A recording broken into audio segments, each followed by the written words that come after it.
Hi, it's Skiffin Bates here, and today's video answers the question, what can I do if I've forgotten my blockchain wallet password? And here I should mention that although a non-custodial blockchain wallet contains private keys for digitally signing transactions to transfer assets that are registered against the public keys derived from your private key, or indeed the blockchain addresses that are derived from the public keys that are derived from your private keys, there is usually one master password to unlock your blockchain wallet and actually be able to interact with it and request such transactions. And this password can be forgotten, of course, and then if you haven't got the password, you can't log into your wallet and you can't transact.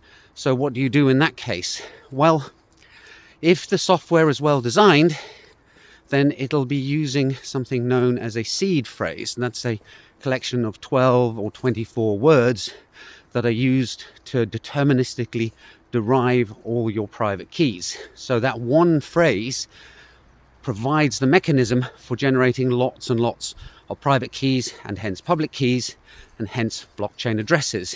And that means that if you have a backup of that seed phrase, then if you forget the password to your blockchain wallet, you can just scrap it, delete it, reinstall the wallet and type in your seed phrase, and then that new wallet will generate all the same addresses that you were previously using.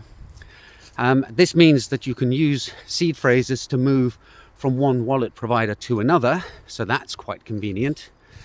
Some of the downsides of it are, firstly, you need to store that seed phrase safely, so it should not be stored in a text file on the desktop of your computer or anything connected to the internet, in fact, because that way, if hackers get into your system, they can steal your seed phrase and steal all your assets. It also has to be stored in a manner that keeps it safe and secure. So writing it on the back of a shopping receipt and then shoving it in your back pocket is not a good idea either, because next time you do your laundry, your seed phrase will be turned into mulch. So ideally, you should have a few copies of it put in a few safe places. For example, one copy of the seed phrase in a bank provided safe, maybe one of them in a locked drawer in your house, and so on.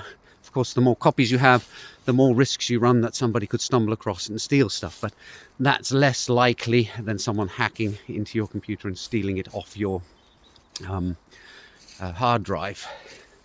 So that's kind of the issue with forgetting the password to your wallet, and that's the mechanism that is currently used to overcome this. And in a future video, I'll be talking a bit about hardware wallets and how they try to make this system a bit safer and more reliable. Bye for now.